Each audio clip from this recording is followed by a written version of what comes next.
রাত ৯টা। জাংকুক জীবনবাড়ির দ্বিতীয় তলায় উঠে মিনমিনিয়ে কেউ কাঁদছে। জাংকুক দ্রুত পায়ে তের ঘরে আসে। ঘরের প্রতিটি কোনো অন্ধকারে তলিয়ে আছে। জাংকুক দেশলা বের করে হারিকেন জ্বালালো। ঘাড় ঘুরিয়ে দেখলো দেয়াল ঘেঁষে হাঁটুতে মুখ গুজে কাঁদছে তে। তের করুণ কান্না এসে জাংকুকের বুক ভিজিয়ে দেয়। ও বাড়ির অবস্থা ভালো নেই। ন্যান্সির গা কাঁপিয়ে জ্বর এসেছে। চোখ খুলে তাকাতে পারছে না। ইয়ঞ্জন পড়েছে বড় কষ্টে। একদিকে জিমিনের সমাপ্তি, অন্যদিকে ন্যান্সির গা কাঁপানো জ্বর। সুগার গলা ভেঙে গেছে, বড্ড এলোমেলো হয়ে গেছে সে। বাবা মায়ের বড় আদরের একমাত্র ছেলে সুগা কখনো মায়ের হাতে মার খেয়েছে কিনা সন্দেহ। তার প্রাপ্তির খাতা সবসময় পরিপূর্ণ ছিল। সুগা কখনো কষ্টে কাঁদেনি, বাস্তবতা দেখেনি। সোনার চামচে খেয়ে বড় হো আল্লাদি আদরের ছেলে সুগা। তার জন্য এই ধাক্কাটা মৃত্যুর মতো। সুগা স্বাভাবিক হতে কত সময় নেবে কে জানে। অথচ সবকিছু ছেড়ে তে অন্দরমহলে চলে এসেছে। তের মধ্যে কোনো প্রতিক্রিয়া নেই। এক জায়গায় সারাক্ষণ বসেছিল, তারপর হুট করে অন্দরমহলে চলে আসে। জাংকুক কথা বলার জন্য উদ্যত হতে টের পেল জাংকুকের হৃৎপিণ্ডের গতি বেড়ে গেছে। এমন কেন হয়? কোন আসমানের চাঁদে তাকে ছোঁয়ার কথা ভাবলে জাংকুকের গলা শুকিয়ে আসে। কয়েকদিনের দূরত্বে মানুষটার চোখের দিকে তাকাতেও সংকোচ হচ্ছে। অথচ ফেলে আসা দীর্ঘ ৬ বছরের প্রতিটি রাত দুজনের বুকের সাথে লেপ্টে কাটিয়েছে। জাংকুক রয়েছে বলল, চলে এলে কেন? তে মাথা তুলে তাকাল। তে চোখের দৃষ্টিতে জাংকুক এলোমেলো হয়ে গেল। জাংকুক বিছানার ওপর বসলো। তে এক হাতে মাথা ঠেকিয়ে কাঁদো কাঁদো স্বরে বলল, আমি কিচ্ছু পেলাম না জীবনে। আব্বার অবহেলার নোংরা কথা শুনে কাটিয়েছি 16টা বছর। তারপর আমার আম্মা ছেড়ে চলে গেল আমাকে। সে হচ্ছে আরেক বিশ্বাসঘাতক। উনি বিশ্বাসঘাতক নন।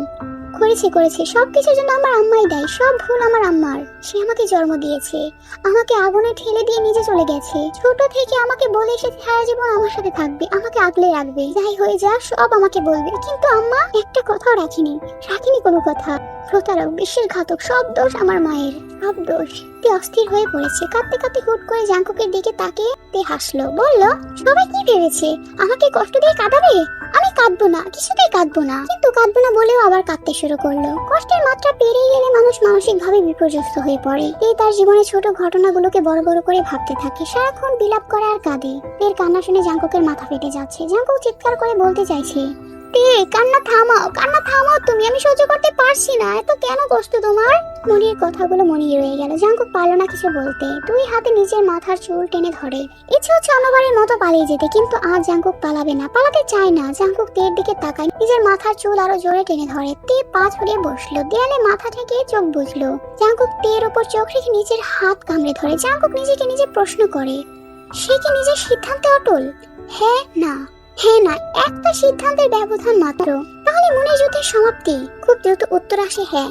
মুহূর্তে অদৃশ্য ভারী দেয়াল ভেঙে চুরমার হয়ে যায়। জাংকুক বিছানা থেকে নেমে তের দুই বাহু চেপে ধরে দাঁড় করায়। তে দরজার বাইরে তাকিয়ে আছে। তের বারবার হ্যালুসিনেশন হচ্ছে। একবার জিমিনকে দেখছে তো অন্যবার তেকুককে দেখছে। দুজনেই রক্তাক্ত অবস্থায় তার সামনে আছে। তে খামচে ধরে জাংকুকের চোখ মুখ, নখের আঁচড়ে গাল ছিঁড়ে যায় জাংকুক তেকে বুকের সাথে চেপে ধরে। তে আবার কান্না শুরু করে।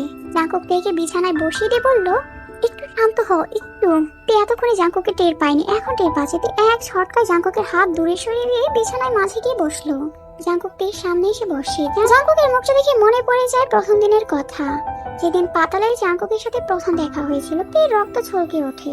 তার বোনের সাথেও কেমন হয়েছে এটা বছরটা পড়বে। তে জাংকুকের গলা চেপে ধরলো। জাংকুক হকচকিয়ে গেলেও বাধা দিল না।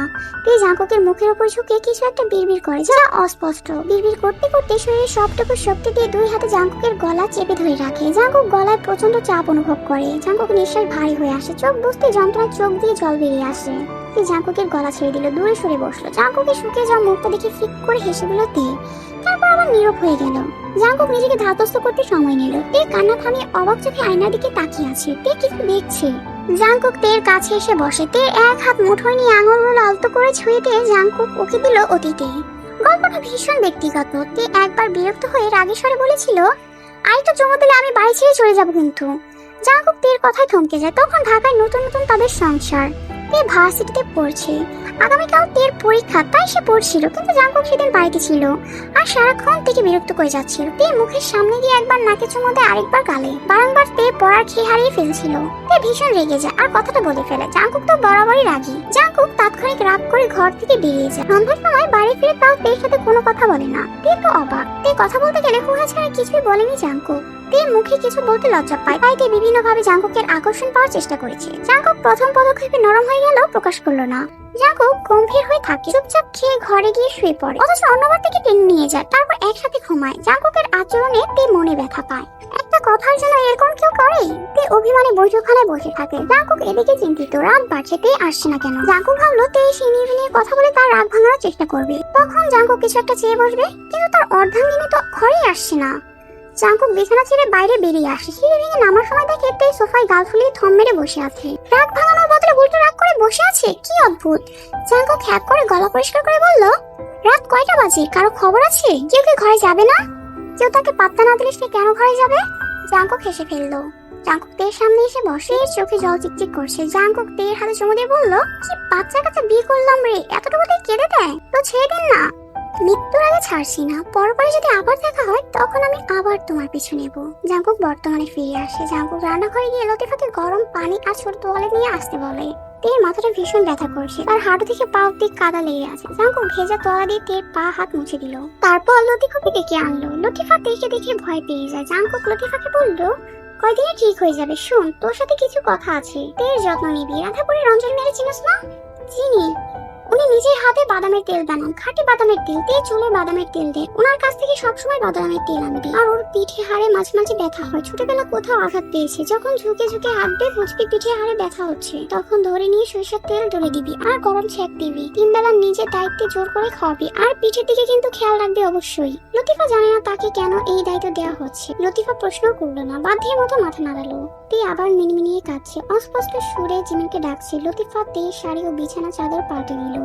শাড়ি পাল্টানোর সময় তে লতিফাকে শক্ত করে জড়িয়ে ধরে ঝিমিন ঝিমিন বলে কাঁদতে থাকে। তের কান্না শুনে জাঙ্কুক ছুটে ঘরে আসে। তে জাঙ্কুককে দেখে টেবিল থেকে হারিকেন নিয়ে তার উপর ছুঁড়ে মারে, তারপর চিৎকার করে বলল, খুনি, ধর্ষক, জানোয়ার। হারিকেনের কাছের ওপরের তারের একটা খাড়া অংশ জাঙ্কুকের চোখের পাশে ঢুকিয়ে পড়ে। আরেকটু বলে চোখ গলে যেত। সঙ্গে সঙ্গে জাঙ্কুক মেঝেতে বসে পড়লো। 2-3 ফোঁটা রক্ত বেরিয়ে আসে। লতিফা হন্তদন্ত হয়ে ছুটে আসে। জাঙ্কুক লতিফাকে দেখে বলল, দেখে দেখ তুই। তারপর জাঙ্কুক অন্য চোখে পথ দেখে সোজা কলপারে চলে যায়। চোখের পাশে আঘাত পেলেও চোখের ভেতরে ভীষণ দেখা হচ্ছে। জাঙ্কুকে কলপারে দৌড়ে যেতে দেখে রিনু পেছনে যায়। সে কল চাপে। জাঙ্কুক উন্মাদের মতো চোখে পানি দিতে থাকে। জাঙ্কুকের চোখ জ্বলে যাচ্ছে। যাক, সে তো এটাই চাই, হৃৎপিণ্ড, ফুসফুস, চোখে সব ছাড়খাড় হয়ে যাক। তে লতিফার হাত খামচে ধরে প্রশ্ন করলো, আমার বোনকে কে খুন করেছে? কার আদেশে হয়েছে? শাড়ির আগে পিন্দ, ঠান্ডা লাগবো। কি জানো তুমি? বলো আমাকে সব। যতক্ষণ লতিফার মুখ থেকে কিছু না শুনবে ততক্ষণ তে শান্ত হবে না। তাই লতিফা সংক্ষেপে দ্রুত সব বলল। সব শুনে তে লতিফার হাত ছেড়ে নিজের হাত নিজে খামচে ধরে। লতিফা ভয় পেয়ে যায়। সে তের মাথায় হাত রাখে। তে সেই হাত এক ঝটকায় সরিয়ে দিল। লতিফা দূরে সরে আসে। তে শুনে তাকে নিজেকে স্থির করলো, তারপর চুপচাপ শাড়ি পরে শুয়ে পড়ে। লতিফা ধীর পায়ে তের পায়ের কাছে এসে বসলো। ঘন্টাখানিক পার হওয়ার পর জাঙ্কুক ঘরে আসে। জাঙ্কুককে দেখে লতিফা বেরিয়ে যায়। জাঙ্কুক এক চোখে ঝাপসা দিচ্ছে। জাঙ্কুক ধীর পায়ে তের পায়ের কাছে এসে বসলো। জাঙ্কুক দীর্ঘশ্বাস ছেড়ে তের পায়ের আঙুল ফুটিয়ে দিল। কাঁদতে ইচ্ছা করছে জাঙ্কুকের, ভীষণ কাঁদতে ইচ্ছে করছে। সুগার মতো হাওয়া করে যদি কাঁদতে পারতো। জাঙ্কুক ঠোঁট কামে ধরে। 2 গাল বেয়ে আসলে বৃষ্টি নামে। সেই বৃষ্টিতে তের পা দুটি ভিজে যায়। তাদের জীবনের সব সুর ছন্দ এক থাবায় কে ছিনে নিল? কেন হলো না দীর্ঘ সংসার? তবে কেন হয়েছিল পাপ পবিত্রের মিলন? শুনলে অভিযোগ তুলেও উত্তর নিল না। জাঙ্কুক তার চোখের জল মুছে ফেলল। তারপর তের পাশে গিয়ে শুয়ে পড়ে।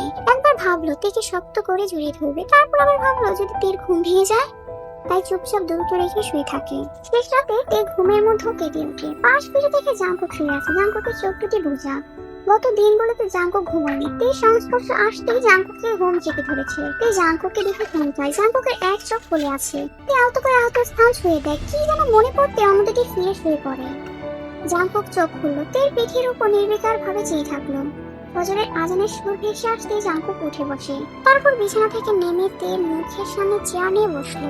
ভোরের মায়াবী আলোয় তের বিষণ্ণ মুখটা আরো বিষণ্ণ দেখাচ্ছে। জাঙ্কুক সাবধানে তের কপালে চুমু দিল, হাতে চুমু দিল। তারপর মিষ্টি করে হেসে বলল, তুমি চাও বা না চাও, পরবার দেখা হলে আমি আবার তোমার পিছু নেব। লিসার ঘর থেকে 3 দিন আগে ঘুমের ওষুধ সংগ্রহ করে রেখেছিল তে।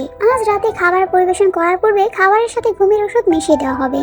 যখন সবাই ঘুমিয়ে পড়বে তখন তে আক্রমণ করবে। আজকে আসমানের স্বামী বাড়িতে নেই, তাই ইমোদের সাথে আসমানিও এসেছে জীবন বাড়িতে। জাঙ্কুক ধানের বস্তায় পিঠ ঠেকিয়ে বসে আছে, হাতে তের বেনারসি। বুকটা ধরফর করছে জাঙ্কুকের। আর মাত্র কয়েকটা ঘন্টা। ইস, যদি থেকে যাওয়া যেত। আফসোস, বুকের ভেতরটা পুড়ে যাচ্ছে, কিন্তু কোনো পথ নেই, সব পথ বন্ধ। হয় আগুনে ঝলসে যেতে থাকো, নয় মৃত্যু গ্রহণ করো। কি নিষ্ঠুর শর্ত। জাঙ্কুক তের বেনারসির দিকে তাকালো। জাঙ্কুক বেনারসিতে চুমু দিল, বলল, যখন তোমার কথা ভাবি তখন আমার শরীরের সমস্ত শিরা উপশিরা বাঁচতে থাকে। আমাদের পথটা কি আরেকটু দীর্ঘ হতে পারতো না? জাঙ্কুক উত্তরের আশায় বেনারসির দিকে তাকিয়ে রইল। একটু কথা বলুক না, বেনারসিটা একটু কথা বলুক। জাঙ্কুক ভেজা গলায় আবার বলল, তোমার জন্য বুকটা পড়ে যাচ্ছে, তোমায় ছোঁয়ার সাথী দেখার সাথে কেন নেই আমার? বেনারসিটি নিশ্চয়। জাঙ্কুক চোখ বুজে বস্তায় হেলান দিল।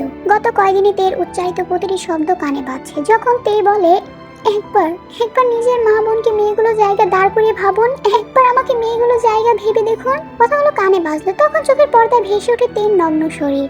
তের সারা শরীরে ছোপ ছোপ দাগ, একটা ছায়া তের শরীরে চাবুক মারছে। তে আর্তনাদ করার শক্তিটুকু পাচ্ছে না। জাঙ্কুক ছায়াটির ঘোড়া চেপে ধরার জন্য হাত বাড়ায়, কিন্তু এ কি? ছায়াটিকে ছোঁয়া যাচ্ছে না। জাঙ্কুক দ্রুত চোখ খুলে ফেললো। তে? জাঙ্কুক চট করে উঠে দাঁড়ায়। বুকের ভেতর আগুন লেগে যায়। এই যন্ত্রণা জাঙ্কুক নিতে পারছে না। দুই হাতে নিজের চুল টেনে ধরলো। বিগত দিনগুলো তাকে নরকের শাস্তি দিয়েই চলেছে। চোখগুলো আজে বাজে দেখছে, মস্তিষ্কের প্রতিটি নিউরন আজে বাজে ভাবছে। তে তে তে, এই তেতে কি শক্তি লুকিয়ে আছে? এই একটি মাত্র নাম তাকে নিঃস্ব করে দিয়েছে, বিষাক্ত করে তুলেছে প্রতিটি নিঃশ্বাস প্রশ্বাস। জাঙ্কুক দেয়ালে এক হাত রেখে নিজেকে শান্ত করার চেষ্টা করে। তারা পাঁচজন গোল হয়ে বসে আছে। খাবারের সুন্দর ঘ্রাণ চারপাশে মোমো করছে। রান্নার ঘ্রাণ শুনেই জাঙ্কুক বুঝে গেল সব তে রান্না করেছে। জাঙ্কুক নিজেকে সামলাতে পারলো না, সবার আগে খাওয়া শুরু করলো। বাকিরাও খাওয়া শুরু করলো। তাদের চেয়ে কয়েক হাত দূরে টলটলে জলের বিশাল পুকুর, জলের রং কালো। মজিদের ইচ্ছে ছিল চাঁদের রাতে পুকুরের পাশে বসে ভোজ আসর উপভোগ করার। তিনি গতকালই দুজন লোক দিয়ে জায়গাটা সুন্দর করে পরিষ্কার করিয়েছেন। মাথার উপর চাঁদের আলো, চারপাশে চারটি হারিকেন, চমৎকার পরিবেশ। জাঙ্কুক আর চোখে পেছনে তাকালো। তার চেয়ে 5 হাত ধরে একটা রেইন ট্রি গাছ।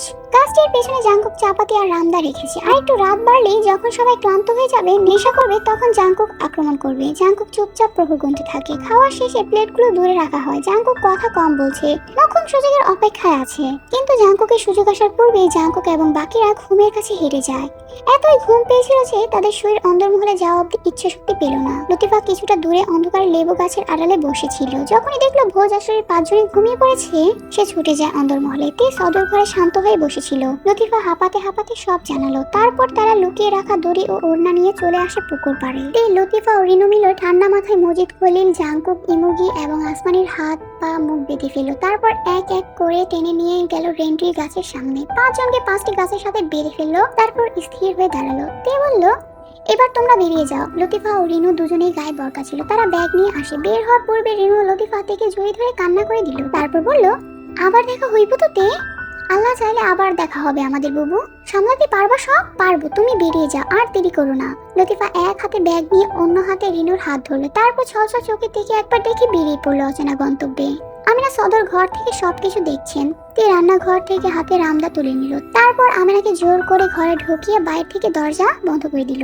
তারপর তে রামদা নিয়ে গোয়াল ঘরে গেল। সেখান থেকে 3টা নিরীহ কুকুর নিয়ে পুকুর পাড়ের পথ ধরলো। নিশীথে 5 জন মানুষ বাঁধা অবস্থায় মাথা কুকে ঘুমাচ্ছে। আর সামনে রামদা নিয়ে এক রূপসী বসে আছে। পাশে 3টে কুকুর দাঁড়িয়ে আছে। দৃশ্যটি ভয়ঙ্কর। শুনশান নীরবতায় কেটে যায় ক্ষণ মুহূর্ত। আর সময় নষ্ট করা যাবে না। তে 2 জগ পানি নিয়ে 5 জনের মাথার উপর ঢেলে দিল। তাতেও তাদের ঘুম ভাঙলো না। তে রামদাস শেষ প্রান্ত নিয়ে পরপর 5 জনের পায়ের তালুতে আঘাত করলো। এতে কাজ হয়। তারা সবাই জেগে ওঠে। 5 জনই আধ বুঝে চোখে তাকায়। তাদের ঘুমের ঘোর এখনো কাটেনি। তে চোখে খাটের উপর গিয়ে বসলো। ইমুগি তেকে ঝাপসা ঝাপসা দেখছে। সে চোখ বুঝে আবার তাকালো। তের হাসি হাসি মুখটা ভেসে ওঠে। তের হাতে রামদা, জল করছে তের পাশে 3টে কুকুরের চোখ। ইমুগি চমকে গেল। মজিদ, খলিল ও আসমানি যখন পরিস্থিতি বুঝতে পারলো, তারাও চমকে যায়। তারা উঠতে গেলে তের পায় তাদের হাত পা বাঁধা। ইমুগি অবাক চোখে মজিদের দিকে তাকায়। মজিদও তাকালেন। তারা ছোটার জন্য ছটফট করলো।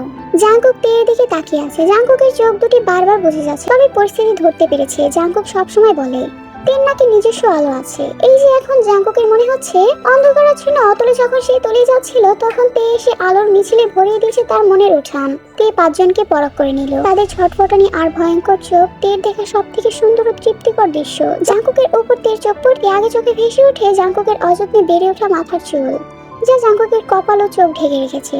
তে উঠে দাঁড়ালো। ইমুগি ও মজিদের পাশে গিয়ে বসলো। তে তাদের উপর ঝুঁকলো। তারপর মৃদু হেসে বলল, তবে হোক উৎসব। ভয় পাচ্ছে উপস্থিত 4 জনই। তে আনারই নয়। তে এর আগে 3টে খুন করেছে। শেষ খুনটা নিখুঁত ছিল। তে দেখে ভয় পাওয়ার যথেষ্ট কারণ রয়েছে। ইমুগের শরীরের সবটুকু শক্তি দিয়ে মুক্ত হওয়ার চেষ্টা করছে। তে হিজুল গাছের পিছন থেকে কাপড়ের ব্যাগখানা নিয়ে আসে। ব্যাগ উল্টো করতে বেরিয়ে আসে 3টা বয়াম, চাপাতি, ছুরি, রামদা ও তলোয়ার। অস্ত্রগুলো দেখেই বন্দীদের আত্মা কেঁপে ওঠে। ভয়ে পা দিয়ে মাটি খুঁড়তে খুঁড়তে গঙ্গানো শুরু করলো। তে তীক্ষ্ণ চোখে তাকায়, ছুরি নিয়ে ধীর পায়ে হেঁটে আসে। তে খলিলের উপর ঝুঁকে তার মাথার চুল শক্ত করে ধরে কিরমির করে বলল, যে হাত দিয়ে এতদিন হত্যা করে আসা হয়েছে, আমি আজ সেই হাত কেটে ফেলবো। খলিলের চোখ দুটো বড় বড় হয়ে যায়। তে খলিলের চুল ধরে রেইন ফ্রি গাছের সামনে বার কয়েক আঘাত করলো। খলিলের মাথা ফুলে টিলারের মতো উঁচু হয়ে যায়। তে ছুরি দিয়ে খলিলের হাত পায়ের চামড়া ছিঁড়ে দিল। তারপর বয়াম থেকে মরিচ নিয়ে সেখানে আহত স্থানে মাখিয়ে দিল। খলিলের চোখ ফেটে জল বেরিয়ে আসে। তিনি কেবল কিছু বলছেন, কিন্তু ও ছাড়া কিছু শোনা যাচ্ছে না। যন্ত্রণায় তার কলেজা ফেটে যাচ্ছে, জ্বলে যাচ্ছে হাত পা। খলিলকে ছেড়ে তে সরু চোখে তাকায় ইমুগের দিকে। তাকাতে দিকে ইমুগের চট করে চোখের দৃষ্টি সরিয়ে নিল। খলিলের অবস্থা দেখার পর ইমুগের দেখে ভয় পাচ্ছে। শরীরের সব শক্তি দিয়ে চেষ্টা করছে ছোটার। ইমুগের চোরা চাহনি দেখে তে হয়তো হাসলো। তে দ্বিতীয় বয়ামটি নিয়ে ইমুগের দিকে এগিয়ে আসে। ইমুগের মুখের সামনে মুখ নিয়ে দাঁত বের করে হাসলো, বলল, রাখি আল্লাহ মারে কে, হ্যাঁ? ইমুগে একটু নড়ে চড়ে দূরে সরে যাওয়ার চেষ্টা করলো। এক থাওয়া ইমুগের মুখ থেকে ওড়নার বাঁধন খুলে দিল। সঙ্গে সঙ্গে ইমুগে মজিদের উদ্দেশ্যে বলল, আমি আগেই বলেছিলাম এই মেয়ে আমাদের বিপদের কারণ হবে, শোনেননি আপনি? খপ করে ইমুগের তালুর চুল টেনে ধরলো। ইমুগে তের মুখে থুতু ছুঁড়ে মারে। তার মুখ সরিয়ে দ্রুত। ইমুগের থুতু ইমুগের মুখের উপরে পড়লো। ইমুগে কটমট করে তাকালো, বলল, আগে তোরে প্রথম দিনে মেরে ফেলা উচিত ছিল। উঠে দাঁড়ায়, জোরে লাথি মারে ইমুগের মুখে। লাথিকে রেন্টে গাছের সাথে আঘাত পায় ইমুগে। তার মাথা বন্ধন করে ওঠে। ইমুগে কিছু বুঝে ওঠার আগে তার প্যান্টের ভিতরে বয়াম থেকে কিছু ঢেলে দিল। সেকেন্ড কয়েক পার হতে ইমুগের বিশেষ স্থানে জ্বালা পোড়া অনুভব করে। একসাথে অনেকগুলো জীবের কামড়ে ইমুগের মুখ নীল হয়ে যায়। কি দিছোস? কুত্তার বাচ্চা প্যান্টের ভিতরে কি দিছোস তুই? উত্তর দিল না। ইমুগে চিৎকার করতে থাকে। তে রয়ে শুয়ে ইমুগের চিৎকার করার দৃশ্য দেখতে দেখতে কুকুরগুলোকে মুক্ত করে দেয়। কুকুর তিনটে তের দিকে তাকিয়ে ঘেউ ঘেউ করে পিছনে যায়। দ্বিতীয় বয়াম নিয়ে মজিদের পেছনে গিয়ে দাঁড়ালো। বয়াম থেকে 2 টুকরো কাঁচা মাংস বের করে মজিদের মুখের উপর মাংসের 1 টুকরা ধরলো। 3টে কুকুর ঘেউ ঘেউ করে একসাথে ঝাঁপিয়ে পড়ে মজিদের মুখের উপর। কুকুরগুলো লাফ দিতে তে মাংসের টুকরো মজিদের উড়োর উপর ছেড়ে দেয়। চোখের পলকে মজিদের হাত পা ও মুখের চামড়া ছিঁড়ে যায়, বেরিয়ে আসে রক্ত। 1 টুকরো মাংস নিয়ে 3 কুকুরের মধ্যে কারাকারি শুরু হয়। তাদের বিষ জাতের কামড় পড়ে মজিদের গোপনাঙ্গে। তিনি গঙ্গাতে গঙ্গাতে চোখের ইশারায় থেকে আকুতি করেন এসব যেন থামানো হয়। এরকমটা খলিলের সাথেও করা হয়। অন্যদিকে ইমুগে ছোটার জন্য ছটফট করছে। দিকে বৃষ্টি গালিগালাজ করে হুমকিও দিচ্ছে। যখন পিঁপড়া কামড়ে সর্বাঙ্গ বেশি ওঠে, তখন ইমুগে থেকে অনুরোধ করে তাকে বাঁচাতে। কখনো থেকে দেবী বলে, আবার কখনো মা বলে ডাকলো। ওয়াদা করলো সে আর কখনো অন্যায় করবে না। তে উত্তরে কিচ্ছু বলেনি। তে নির্বিকার। আসমানের সামনে বসলো। আসমানের উপর ঝুঁকে তার গাল আলতো করে ছুঁয়ে দিয়ে আদর্শের বলল, তুমি ভীষণ সুন্দর। এরপর আসমানের চুলের মুঠি শক্ত করে ধরে বলল, কিন্তু আমি পুরুষ না যে আমাকে আকৃষ্ট করবে। আমার বোনের মৃত্যু কষ্ট তোমাকে অনুভব করতে হবে।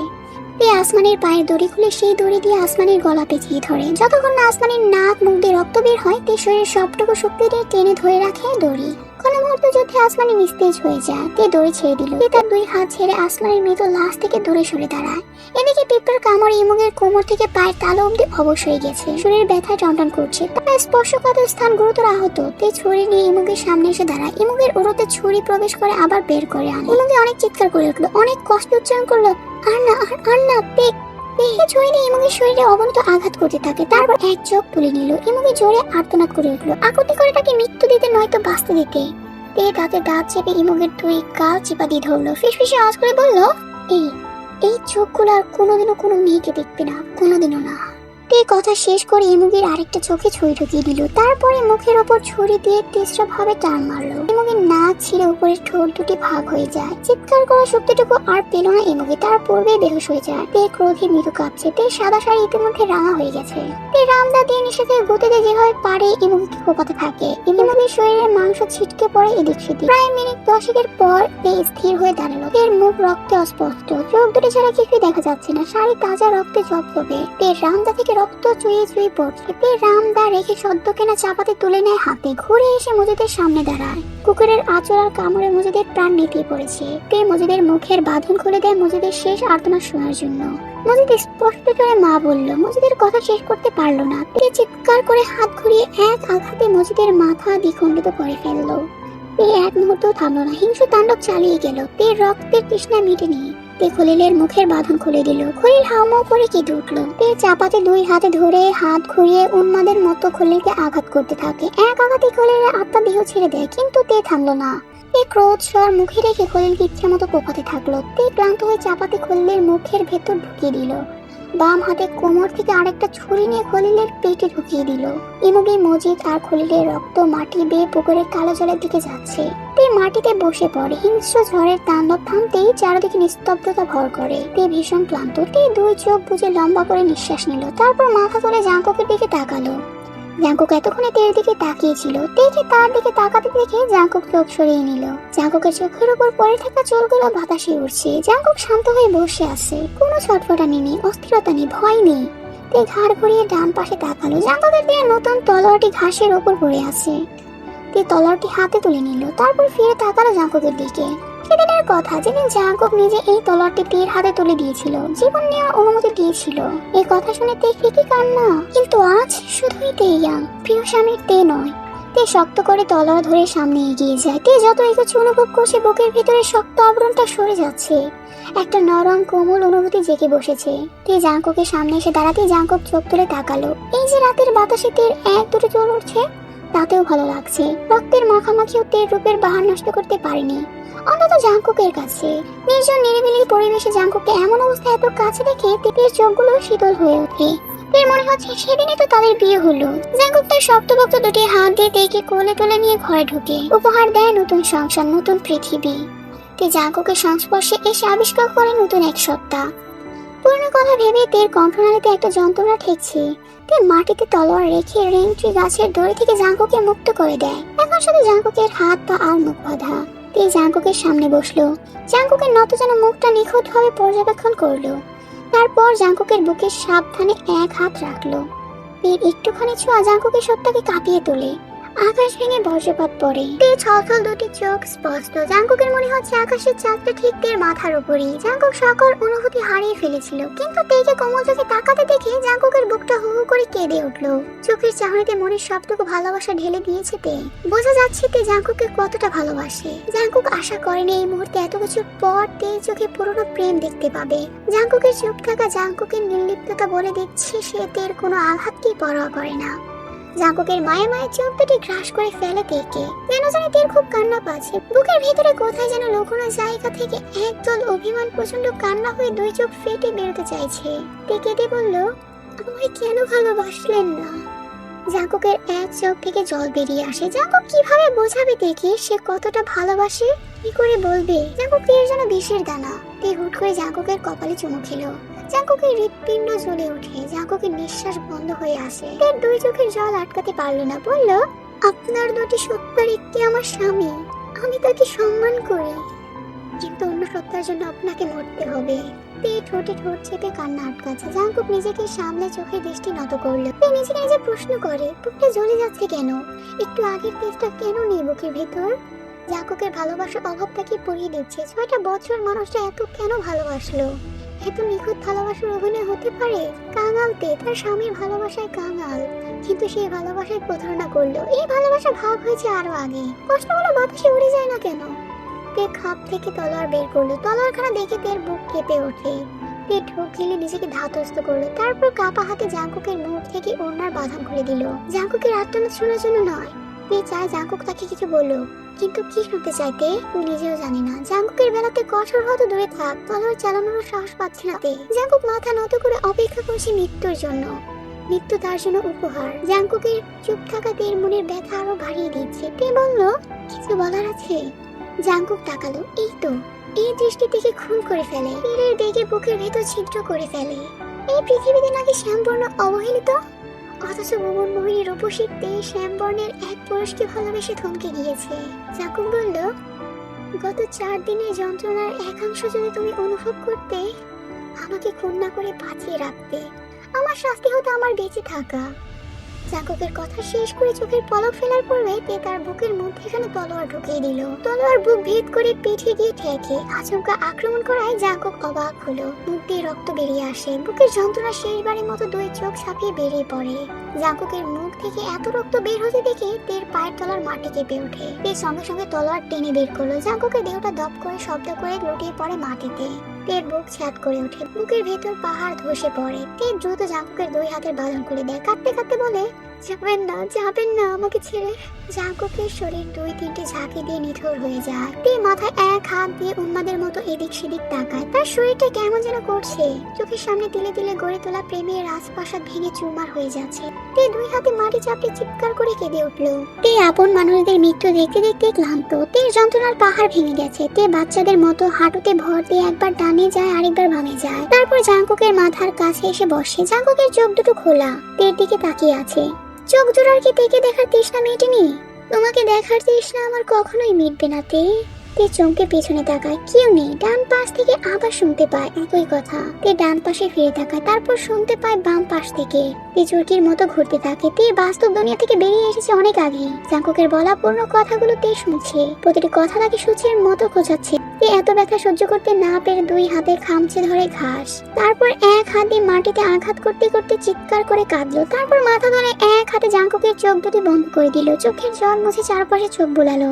তের চোখের দৃষ্টি অস্থির, নিঃশ্বাস এলোমেলো। এই বিশাল পৃথিবীতে এখন সে একা। আচমকা তে উঠে দাঁড়ায়। যেখানে ভোজ আসর হয়েছিল সেখানে ছুটে যায়। জাঙ্কুকের প্লেট আলাদা, জাঙ্কুকের প্লেটে 2টো পদ্ম ফুল আঁকানো। তে খুঁজে খুঁজে জাঙ্কুকের প্লেটটা বের করলো, সেখানে কিছু খাবার অবশিষ্ট ছিল। তে ঘাড় ঘুরে একবার জাঙ্কুকের মৃতদেহ দেখলো, তারপর দ্রুত অবশিষ্ট খাবারটুকু খেলো।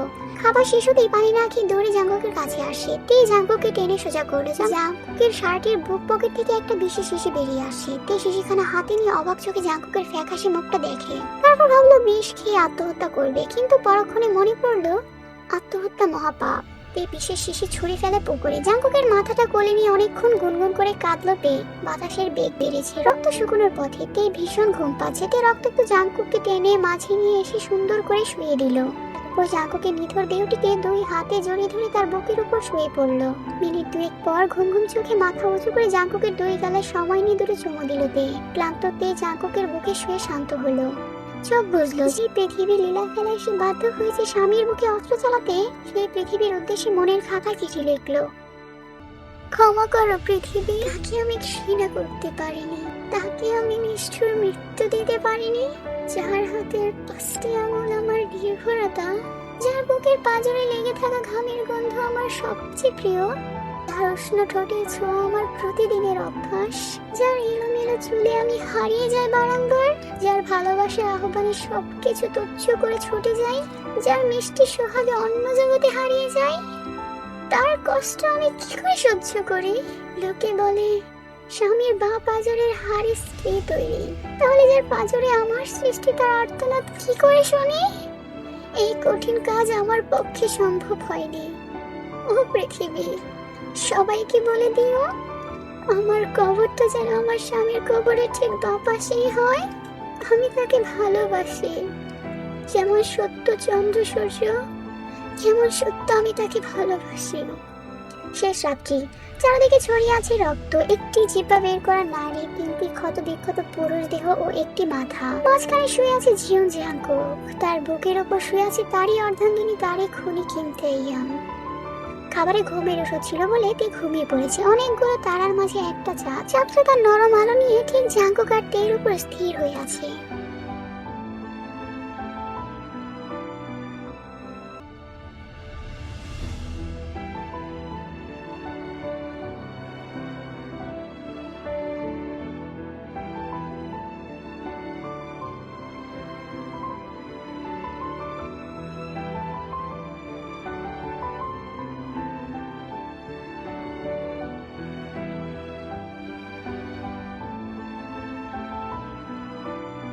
সকালে একজন ব্যক্তি মজিদের সাথে দেখা করতে গিয়ে দেখে ফইনার কবরের পাশে এক মেয়ে শুয়ে আছে। তার পরনে সাদা শাড়ি রক্তে রাঙা, আর কবরের উপরে একটা মাথা। সেই দৃশ্য দেখে লোকটি ভয় পেয়ে যায়, জান নিয়ে দৌড়ে পালায়। তারপর ঘন্টা খানেকের মধ্যে জিয়ন বাড়ির গণহত্যার ঘটনা পুরো আনন্দপুরে ছড়িয়ে পড়ে। দলে দলে লোক জড়ো হয়। এত মানুষকে দেখেও নীরব থাকে। তার রূপ হয় রূপকথার অতৃপ্ত অশরীর মতো।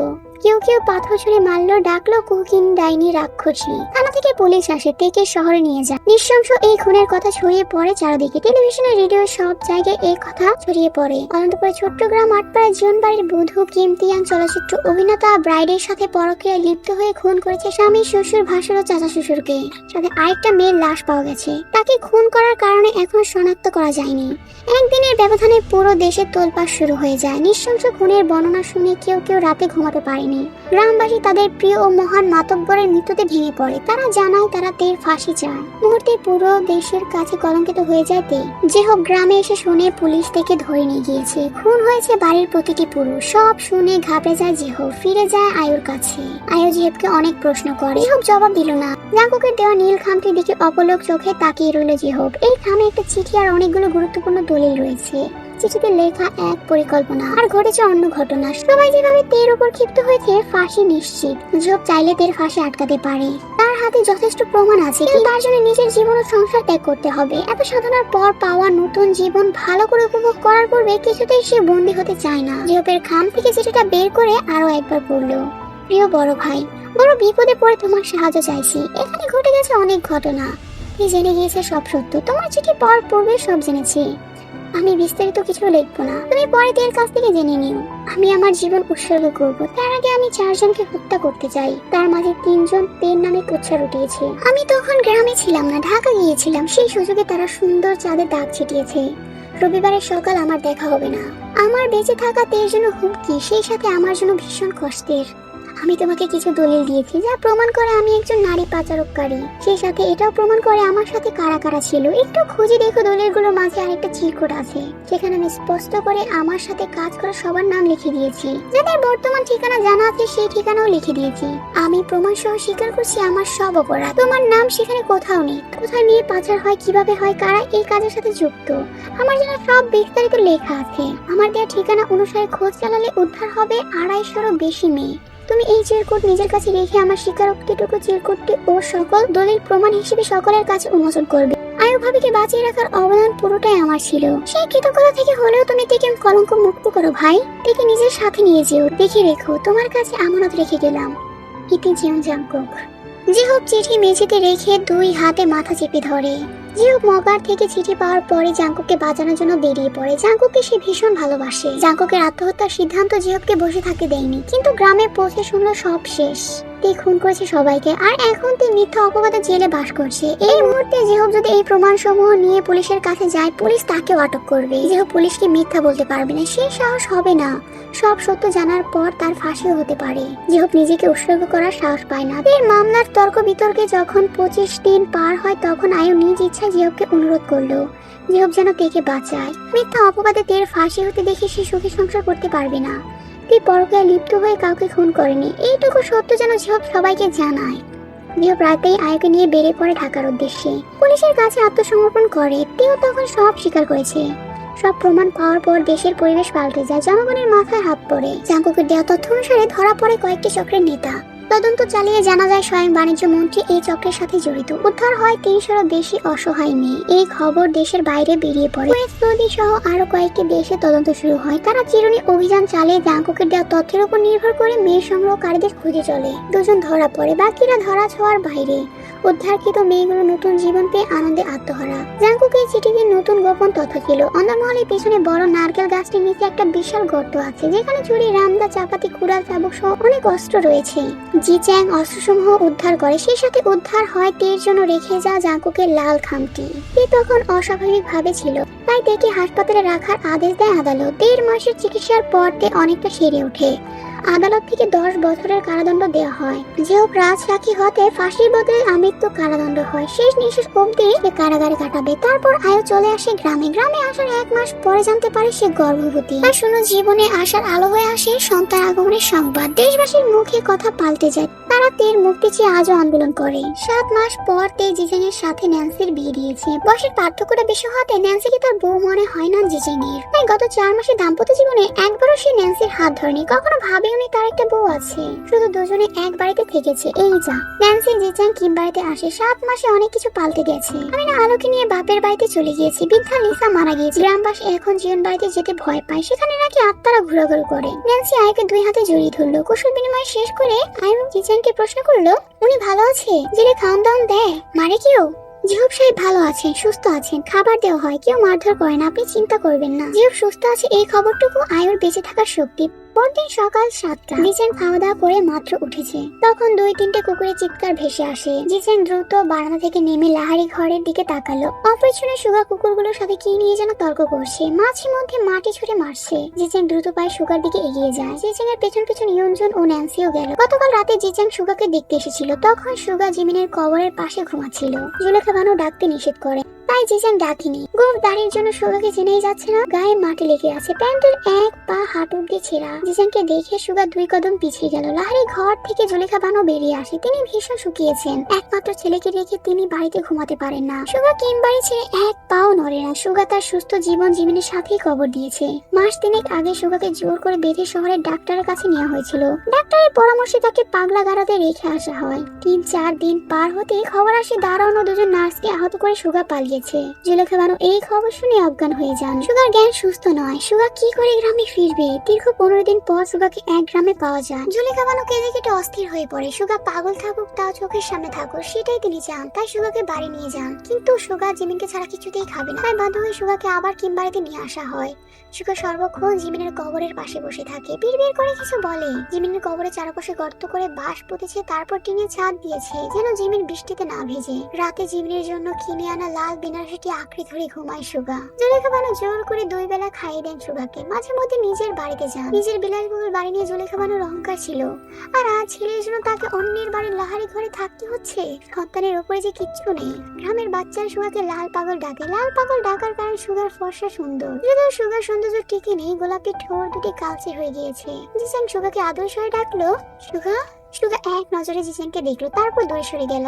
জিসাং জুলেখা বানুকে প্রশ্ন করলো, সুগা খেয়েছে? না, খাই নাই, কাল থেকে খাইতেছে না। শুনেছিলাম ডাক্তারের কাছে নিয়েছিলেন, ওর অবস্থা কেমন? মাথা কতটুকু কাজ করে? বাচ্চারা ওর থাইকা বেশি বুঝে, যত দিন যাইতেছে পাগলামি বাড়তাছে। আমি আর ওর বাপে ছাড়া যে যেটা কয় ওইটাই বিশ্বাস করে। চাচা কোথায়? বাড়িতে। বাড়ি ঘর জমি জমা দেহন লাগে না?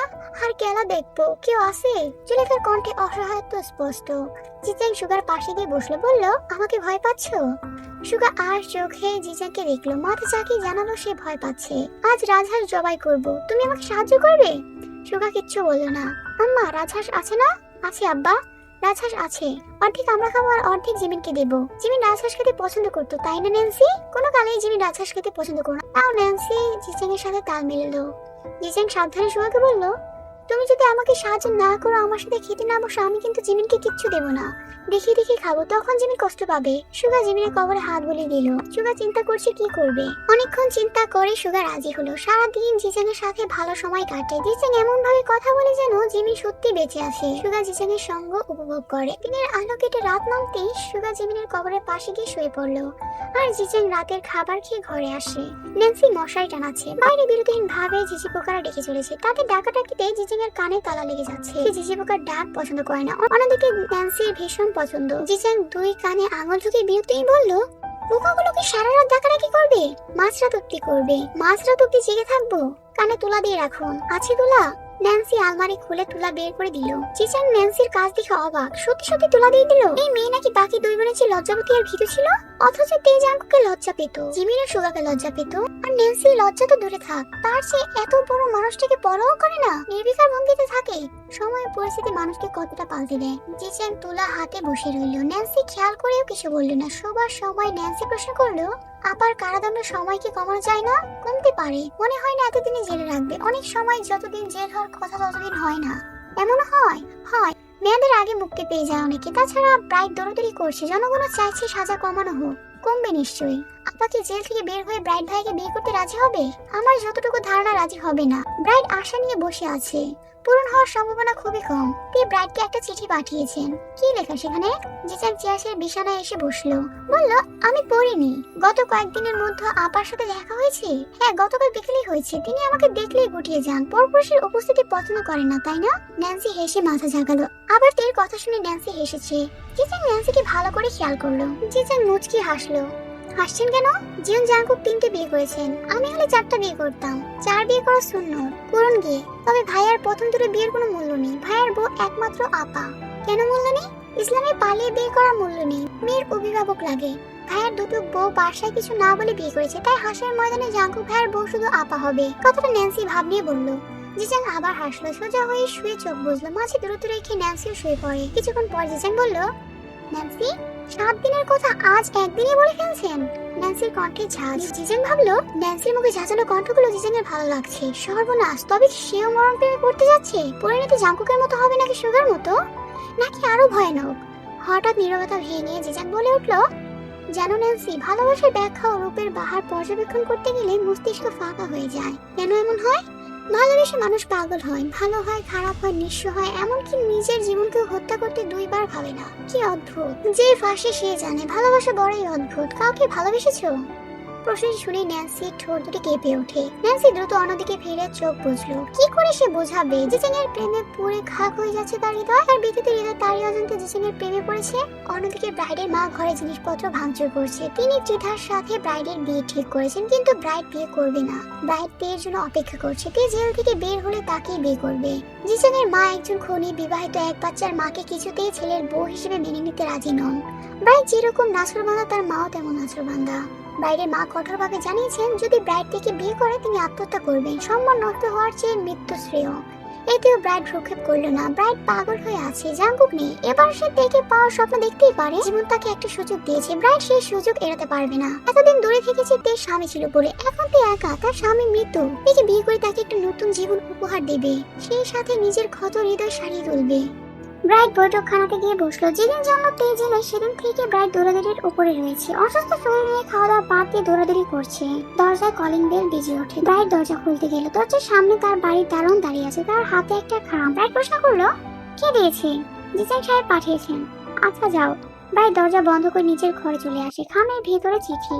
ব্রাইট আগ্রহ নিয়ে চিঠি ভাঁজ করলো। সম্মানিত ব্রাইট, আমার সালাম নেবেন। আশা করি ভালো আছেন। সর্বপ্রথম বলতে চাই, আপনার প্রতি আমার কৃতজ্ঞতার শেষ নেই। আমি আপনাকে এবং আপনার অনুভূতিকে সম্মান করি। বাধ্য হয়ে কারাগারে থাকা অবস্থায় আপনাকে চিঠি লিখতে হলো। শুনেছি আপনি আমার জন্য অপেক্ষা করছেন। জেল থেকে মুক্তি পাওয়ার পর আপনি আমাকে বিয়ে করার স্বপ্ন দেখছেন, কিন্তু কিছু স্বপ্ন নিষিদ্ধ। আপনি এমন এক আশা নিষ্পাপ একটি মনকে আঘাত করছেন, যে আশা পূরণ হওয়ার নয়। মানুষ এক জীবনে সবকিছু পায় না। প্রতিটি মানুষের জীবনে কিছু না কিছুর অভাব থাকে। এক দুটো অভাব নিয়ে বেঁচে থাকা খুব বেশি কঠিন নয়। যে আপনাকে ভালোবাসে তাকে আপনি ভালোবাসুন। যে আপনার জন্য মরতে প্রস্তুত, তার জন্য বুকের এক টুকরো জায়গা দলিল করে দিন। ত্রিধা মেয়েটি ভীষণ ভালো, আমার সাথে দেখা করতে এসেছিল। সে আপনাকে খুব ভালোবাসে। তার ইচ্ছে ছিল ডাক্তার হওয়ার, অথচ মেডিকেলে পড়া ছেড়ে মিডিয়া যোগ দিয়েছে। কতটা ভালোবাসা থাকলে মানুষ এরকম করে? আপনি নিজেও স্বীকার করতে বাধ্য, ত্রিধা আপনাকে ভালোবাসে। সে আপনার সান্নিধ্য পাওয়ার জন্য ব্যাকুল। ত্রিধা আপনাকে মন উজাড় করে ভালোবাসতে পারবে।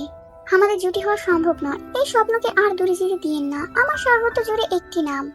আমি একটি মানুষের জন্যই আকুল। আমি হাজার চেষ্টা করে আপনাকে একটু ভালোবাসা দিতে পারবো না। তখন ভালোবাসা অভিশাপে পরিণত হবে। চিন্তা করে দেখুন, আমাদের সত্যি বিয়ে হলে কেউ সুখী হবে না।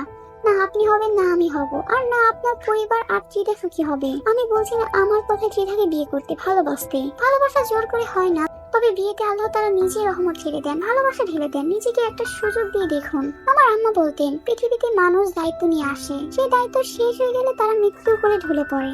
হয়তো আমার কোনো দায়িত্ব বাকি, তাই এখনো বেঁচে আছি। যদি 10 বছর পর পৃথিবীর বুকে মুক্ত হয়ে আঠার সুযোগ পাই, আমি আপনাকে আমার পাশে দেখতে চাই না।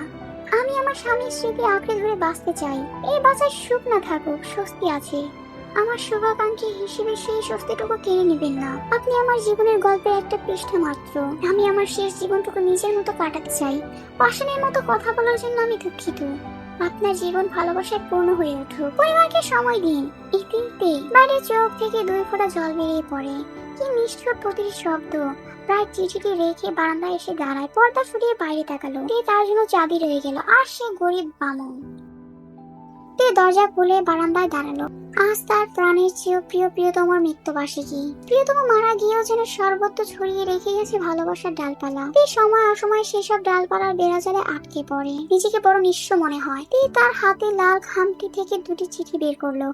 প্রতিদিন এই চিঠি দুটো পড়ে দিন শুরু করে। যতক্ষণ পরে মনে হয় যেন জাঙ্কুক তার সাথে কথা বলছে। চিঠিতে চুমু খেয়ে চিঠিটা পড়া শুরু করলো। এক ছিল দুষ্ট রাজা। রানী আর টাকার প্রতি ছিল তার চরম আসক্তি। যেই নারী একবার তার বিছানায় যেত, তার পরের দিনই লাশ হয়ে নদীতে ভেসে যেত। রাজা এক নারীকে দ্বিতীয়বার ছুটে পছন্দ করতো না, কিন্তু সমাজে ছিল রাজার বেশ নাম ডাক। সবার চোখের মনে ছিল রাজা। ঘুম পড়া ছিল তার নিত্যদিনের সঙ্গী। তার কালো হাতের ছোঁয়ায় বিসর্জন হয়েছে শত শত নারী। প্রতিটি বিসর্জন রাজার জন্য ছিল তৃপ্তিকর। নারী ব্যবসায় লাভবান হয়ে গড়ে তোলে প্রাসাদের পর প্রাসাদ। একদিন চাচাতো ভাইয়ের সাথে বাজি ধরে হেরে গেল রাজা। শর্ত মতে ভাইয়ের জন্য এক রাজকন্যাকে অপহরণ করতে যায়। সেদিন ছিল বৃষ্টি, সন্ধ্যার আগ মুহূর্ত। রাজকন্যার প্রাসাদে সেদিন কেউ ছিল না। রাজা এক কামরা ওত পেতে থাকে। রাজকন্যা আসলে তাকে তার কালো হাতে অপবিত্র করে দেবে। কামরায় ছিল ঐশত আলো। অনেকক্ষণ অপেক্ষার পর সে কাঙ্ক্ষিত মুহূর্তটি আসে। রাজকন্যার পা পড়ে কামরায়। রাজকন্যা রাজাকে দেখে চমকে যায়, ভয় পেয়ে যায়। কাপাসরে প্রশ্ন করে, কে আপনি? খালি বাড়িতে কেন ঢুকেছেন? সেই কণ্ঠ যেন কোনো কণ্ঠ ছিল না, ধনুকের ছোড়া তীর ছিল। রাজার বুক ছিঁড়ে সেই তীর ঢুকে পড়ে। রিনঝিনে গলা রাজকন্যাকে দেখতে রাজা আগুন জ্বালায়। আগুনের হলুদ আলো রাজকন্যার অপরূপ মায়ের সুন্দর মুখশ্রী দেখে রাজা মুগ্ধ হয়ে যায়। রাজার পা দুটো থমকে যায়। রাজকন্যা যেন এক গোলাপের বাগান, যার সুগন্ধি ছড়িয়ে পড়ে রাজার কালো অন্তরে। রাজা নেশাগ্রস্তের মতো উচ্চারণ করলো নিজের নাম। নাম শুনেও রাজকন্যার ভয় কমলো না, পালিয়ে গেল অন্য কামরায়। রাজা কিছুতেই ভুলতে পারছে না রাজকন্যার মুখ। তার চেনা পৃথিবী চুরমার হয়ে যায়। রাজা রাজকন্যার কামরার সামনে দাঁড়িয়ে থাকে মুহূর্তের পর মুহূর্ত। সেই দিনই ঘটে গেল দুর্ঘটনা। রাজ্যবাসী শূন্য প্রাসাদের দুষ্ট রাজা ও মিষ্টি রাজকন্যাকে একসঙ্গে দেখে ফেললো। রাজকন্যার গায়ে লেগে গেল কলঙ্ক। কয়েকজন অমানুষ রাজকন্যাকে নোংরা ভাষা হেনস্থা করলো। সেই দৃশ্য দেখে রাজার বুকে রক্তক্ষরণ শুরু হয়। সে নিজ প্রাসাদে ফিরে একটু শান্তি পেল না। তার চাচাতো ভাইকে তাৎক্ষণিক আদেশ করলো, যারা রাজকন্যাকে তাদের মুখ দিয়ে অপমান করেছে তাদের যেন জিহ্বা ছিঁড়ে ফেলা হয়। যে হাত দিয়ে রাজকন্যাকে ছুঁয়েছে সেই হাত যেন কেটে দেওয়া হয়। যে চোখ দিয়ে রাজকন্যাকে লোলুপ দৃষ্টিতে দেখেছে সেই চোখ যেন উপড়ে ফেলা হয়। ভোর রাতে দুষ্ট রাজা খবর পেল রাজকন্যার মাতা সেই অমানুষদের হত্যা করেছে। এতে রাজা খুশি হলো। রাজকন্যার মাতাকে নিয়ে একটা চাপা ভয় কাজ করে, কিন্তু বেশিক্ষণ রাজকন্যার মাতাকে নিয়ে ভাবলো না। রাজকন্যাকে যে ভোলা যাচ্ছে না, তাকে যে করেই হোক পেতে হবে, নয়তো জীবন বৃথা। রাজা তার পিতাকে আদেশ করলো, মায়াবতী রাজকন্যাকে তার চাই, নয়তো সে বাঁচবে না, এই পৃথিবী তোলপাড় করে দেবে। রাজার পাগলামি দেখে অবাক তার পরিবার। সালিশ বসে। সালিশে সেই দুষ্ট রাজা রাজকন্যার মাতার তীক্ষ্ণ দৃষ্টি থেকে রেহাই পেয়ে জিতে নিল রাজকন্যাকে। তিনি এক কথায় রাজকন্যাকে দিতে রাজি হলেন। আনন্দে রাজার বুকে উথাল পাতাল ঢেউ শুরু হয়। কি অসহ্য সুখময় সেই যন্ত্রণা। রাজা এর আগে এত খুশি হয়েছে কিনা জানা নেই। যত সময় তাদের বিয়ে হলো, রাজকন্যা রাজা রানী হলো। নাম তার কিমতেরিয়া। ফুলের মতো পবিত্র সে, সদ্যজাত শিশুর মতো নিষ্পাপ। রাজা ভুলে গেল নারী সঙ্গের কথা, ভুলে গেল তার রাজত্বের কথা। তার ধ্যান জ্ঞান সীমাবদ্ধ হয়ে গেল তের ওপর। তের এক একটা কদম রাজার বুকে ঢেউ তোলে। তের প্রতিটি নিঃশ্বাস থেকে যেন পদ্ম ফুল ঝরে পড়ে। তের পায়ে চুমু দেওয়ার সময় রাজা চিৎকার করে বলতে ইচ্ছে হয়, পদ্মাবতী আমার রানী, আমি কাটা বিছানা বাগানে শুয়ে থাকি, তুমি আমার বুকে হেঁটে বেড়াও। ধীরে ধীরে রাজা উপলব্ধি করতে পারলো তার পদ্মাবতী পবিত্র, এতই পবিত্র যে কখনো অন্যায়ের সাথে আপোষ করবে না। এই পবিত্রতা রাজাকে আরো আকর্ষিত করে ফেলে। সেই সাথে রাজা ভয় পেল, তার কালো অন্তরে খবর দিয়ে পদ্মাবতী জেনে যায় কেলেঙ্কারি হয়ে যাবে। ধরে বেঁধে রাখা গেলেও পদ্মাবতীর ভালোবাসা থেকে বঞ্চিত হয়ে যাবে। এই বিচ্ছেদ সহ্য করার ক্ষমতা তার হবে না, নির্ঘাত মরে যাবে। ভালোবাসা নিজ ইচ্ছে তাকে বিমুখ করে ফেলে। সে ভালোবাসা জোর করে সে কখনোই নিতে পারবে না। রাজা তার পাপ লুকিয়ে রাখতে মিথ্যা কথা বলে এবং মিথ্যা অভিনয় করা শুরু করলো। পেট থেকে সহানুভূতি আর বিশ্বাস অর্জন করতে গল্প বানালো। তার পাপের মহলে নিরাপত্তা বাড়িয়ে দিল। প্রয়োজনে সে পৃথিবীর প্রতিটি মানব সন্তানকে খুন করতে প্রস্তুত। তা পাপের জন্য তার রানীকে হারাতে চায় না। যথাসময় রানীকে নিয়ে দস্যু রাজা অন্য প্রাসাদে চলে আসে। সেই প্রাসাদে রাজা আর রানী ছাড়া কেউ নেই। ভালোবাসার সোহাগ ও খুনসুটিতে ভরে ওঠে তাদের ঘর। রাজার দৃষ্টি আটকে যায় একজনেতে। অন্য কোনো নারী আর তাকে টানতে পারলো না। প্রতিটা প্রহর রানীকে নতুন করে অনুভব করে রাজা। নারী আসক্তি চিরতরে তাকে ছেড়ে গেল, কিন্তু নারী ব্যবসা রয়ে গেল। সৎ পেশার অজুহাতে অসৎ পেশা চালিয়ে গেল। মাঝে মধ্যে রাজার ভয় হতো, রানী সব জেনে যাবে না তো। রাজা সব রকম পট্টি বেঁধে দিল রানীর চোখে। রানীর সেই পট্টি সমূহ ভেদ করে পৌঁছাতে পারলো না গভীরে। ভালোবাসার বেড়া চালিয়ে আটকে রইল। বছর দেড়েক পর তাদের ঘর আলো করে এলো এক রাজকন্যা। রাজকন্যা ছিল মায়ের মতোই সুন্দর। আকাশে একটা চাঁদ ওঠে, কিন্তু রাজার আকাশে উঠেছিল দুটো চাঁদ। ছোট রাজকন্যাকে দেখে রাজার বুক কেঁপে ওঠে।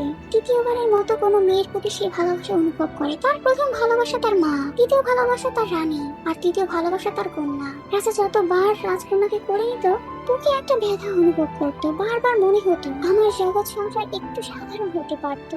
এই চিন্তা তার অসৎ কাজে বিঘ্ন সৃষ্টি করে। সে অন্যমনস্ক হয়ে পড়ে, তার দলবল চিন্তিত হয়ে পড়ে। কাজের প্রতি রাজার উদাসীনতা তাদের ক্ষিপ্ত করে। পূর্ব গভীর জেদ ধরে তারা রাজার দুর্বলতা লক্ষ্য করে তীর ছুঁড়ে মারে। সেই তীরে ছোট্ট রাজকন্যার প্রাণের আলো নিভে যায়। রাজার বুক থেকে একটা চাঁদ খসে পড়ে। রানী ভেতরে ঘুরিয়ে যায়। রানীর ব্যথা সহ্য করার ক্ষমতা রাজার নেই। শক্ত দুই হাতে আঁকড়ে ধরে রানীকে। তার কন্যার খুনিকে সে নিজ হাতে কোপাতে পারলেও খুনের আদেশদাতাকে হত্যা করতে পারলো না। জানতে পারলো তার পিতা, চাচা ও চাচাতো ভাইয়ের আদেশে তার রাজকন্যার চোখ দুটি চিরতরে বন্ধ হয়ে গেছে। ততদিনে রাজা এটাও বুঝে গেল যে জগতে সে প্রবেশ করেছে সেই জগতের শেষ পরিণতি মৃত্যু। সে যদি খুনের আদেশদাতাকে ক্ষতি করে তার ব্যবসা ডুবে যাবে। ব্যবসার খুঁটি সে হলেও আদেশদাতারা সেই খুঁটি ধরে রেখেছে। আর ব্যবসার পতন মানে রানী সব জেনে যাওয়া, সেই সাথে অন্য রাজাদের ক্ষোভের শিকার হওয়া। যে রাজাদের সাথে মিলে দুষ্ট রাজা তার পাপ কাজ চালিয়ে যায় সেই রাজারা হিংস্র হয়ে উঠবে। আর তারা দুষ্ট রাজার উপর ক্ষিপ্ত হলে ক্ষতি হবে রানীর। এতজনকে রুখে যাওয়ার ক্ষমতা দুষ্ট রাজার নেই। আবার মাথার উপরে আছে শাসকের আদালত। একমাত্র রাজার মৃত্যুই পারে তার কন্যার খুনিদের ধ্বংস করতে। কিন্তু রাজা নিজেকে উৎসর্গ করতে চায় না। রানীর সাথে সারা জীবন থাকতে চায় রাজা। তাই রাজা ধামাচাপা দিল রাজকন্যার ব্যথা। বাবা হিসেবে হেরে গেল, চুপসে গেল। অভিশাপ সেই রাজার ওপর, অভিশাপ। চিঠির ওপর হাত তুলে দিল। যখন তে প্রথম এই বাস্তব রূপকথা পড়েছিল সাদা অংশে শুকনো রক্ত লেগেছিল, তার প্রিয় স্বামীর রক্ত। জাঙ্কুকের শরীরে পাওয়া গেছে অগণিত কামড়ের দাগ, চাবুক মারার দাগ, ছুরির আঘাতের দাগ। জাঙ্কুক নিজেকে শেষ দিনগুলোতে অনেক আঘাত করেছে, নিজেকে রক্তাক্ত করে পাতাল ঘরে আর্তনাদ করেছে। কে হাতের উল্টো পাশ দিয়ে চোখের জল মুছে দ্বিতীয় চিঠিটি হাতে নিল, ভাঁজ খুলল। প্রিয় চির প্রিয় পদ্মবতী, আমার পাপের রাজত্বে তোমার আগমন ছিল ভূমিকম্পের মতো। যখনই দেখি তুমি দাঁড়িয়ে আছো তখনই আমার হৃৎপিণ্ড থমকে যায়। চোখের সামনে 6 বছরের গড়ে তোলা ভারী দেওয়াল ঝিঙে চুরমার হয়ে যায়। আমার চোখের মনিতে তোমার এই দু চোখের অবিশ্বাস্য চাহনি আমাকে ছিন্ন ভিন্ন করে ফেলে।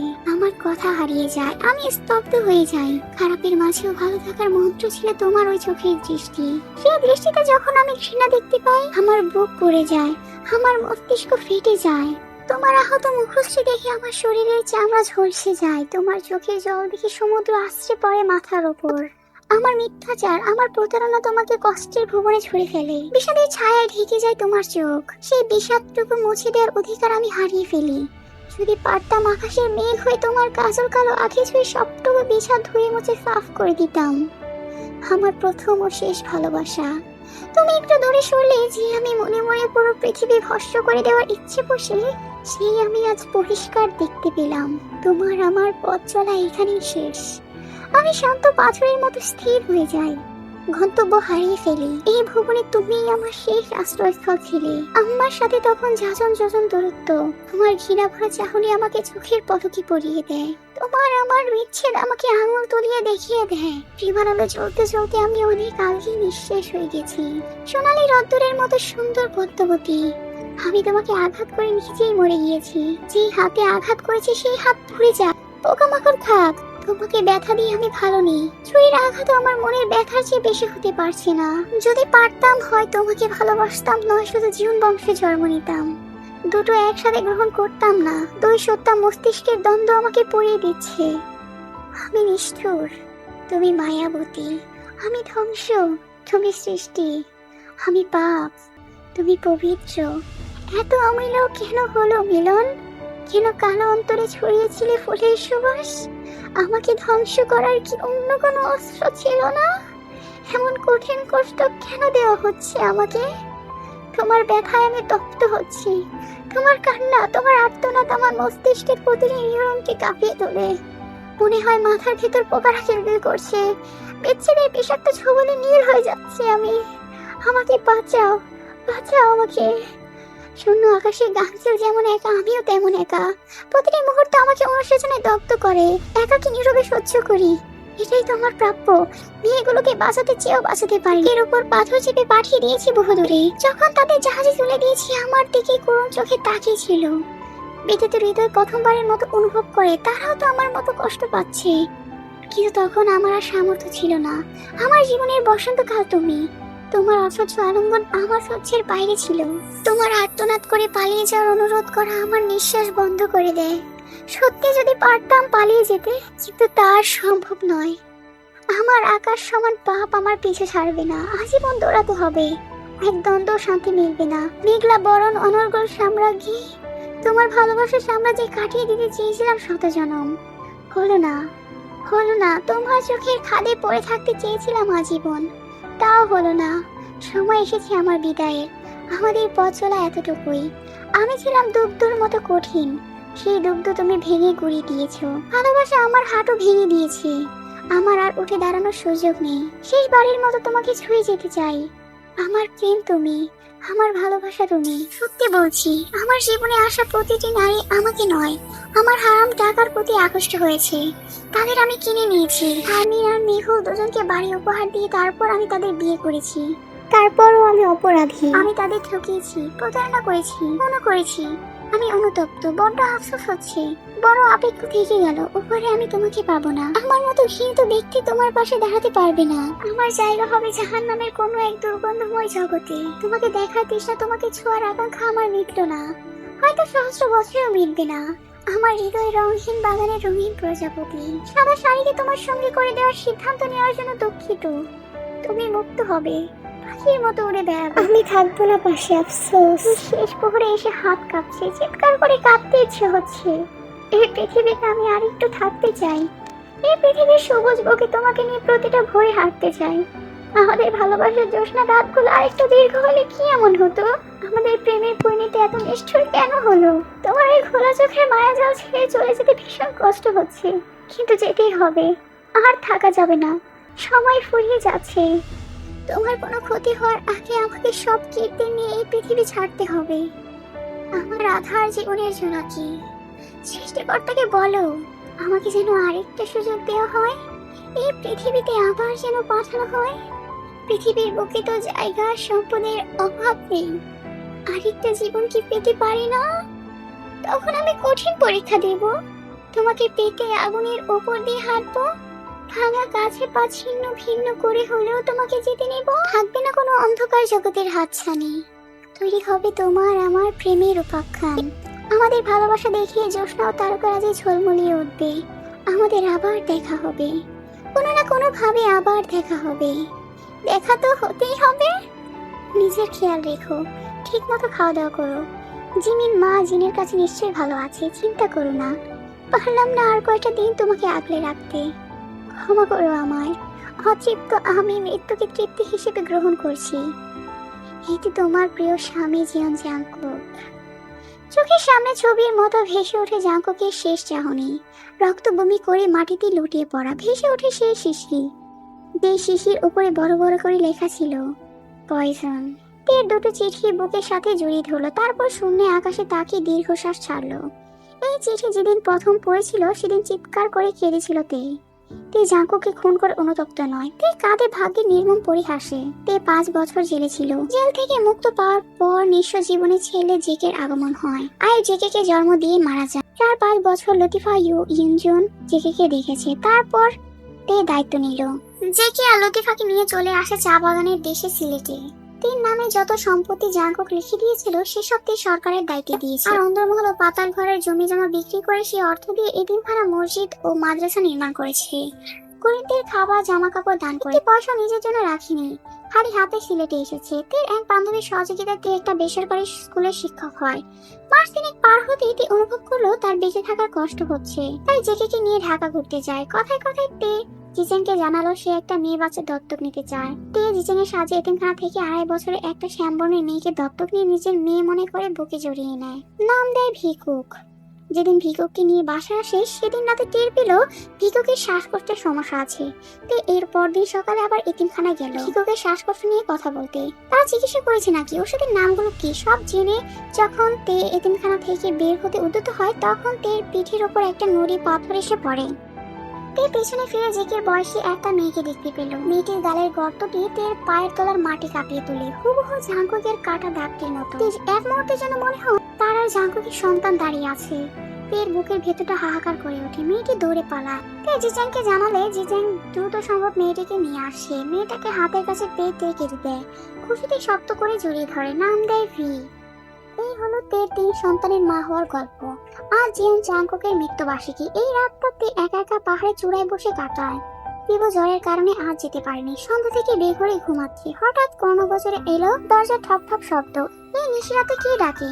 জ্বরে কাঁপতে কাঁপতে তে জানালার দ্বার খুললো। একটা ভারী কণ্ঠ ভেসে এলো, আজ কেন আসনি? তীর বুকের ভেতরটা ছ্যাদ করে উঠলো। দ্রুত দ্রুত চোখে চশমা পরে দেখলো জানালার পাশে জাঙ্কুক দাঁড়িয়ে আছে। জাঙ্কুকের পরনে সাদা পাঞ্জাবি আর সাদা পাজামা, মাথার উপরে চাঁদ, যেন চাঁদটা তার সঙ্গী। আপনি এসেছেন? না এসে থাকি কি করে? তোমার ছাড়া কখনো থেকেছি আমি? আমাকে ছাড়াই তো থাকেন। আমি তো সবসময় তোমার সঙ্গেই থাকি, কখনো ছেড়ে যাই না। তাহলে সামনে কেন আসেন না? আমাকে কষ্ট দিতে ভালো লাগে? আপনি তো এমন ছিলেন না। ক্ষমা করে দাও, আর লুকিয়ে থাকবো না। এবার কিন্তু আমাকে সঙ্গে নিয়ে যাবেন। ভিকুক পেছনে এসে দাঁড়ায়। থেকে একা একা কথা বলতে দেখে ওর ভেতরটা হু হু করে ওঠে। জ্বর বাড়লেই তে হ্যালোসিনেশন হয়, তখন একা একা বক বক করে। তের অদৃশ্য হতে হয় জিয়ন জাংকুক। ভিকুককে দেখে তে হাসলো, বলল, দেখ তোর বাবা এসেছে, আমাকে নিয়ে যাবে। ও কথা বলো না মা, তুমি চলে গেলে আমাদের কি হবে? আমরা কোথায় যাব? আচ্ছা, কিছুদিন পরে যাব। আপনি কিন্তু আমাকে রেখে যাবেন না, ঠিক আছে? ভিকুক বাইরে শুধু আকাশের চাঁদটাই দেখতে পাচ্ছে। ভিকুক দেখে প্রশ্ন করলো, বাবা দেখতে কেমন মা? তে মোহগ্রস্তের মতো জাঙ্কুকের দিকে তাকালো। জাঙ্কুক চোখ টিপতেই তে হাসলো। সুদর্শন, ঘন কালো চুল, অন্তর্ভেদী কালো চোখ, গালের কাটা দাগ, বলিষ্ঠ শরীর, ধবধবে সাদা দাঁত আর ভীষণ রসিক। सुन सको तो सुनो दर्द दिल की जुबां, मैं यहाँ हूँ, यहाँ हूँ, यहाँ हूँ।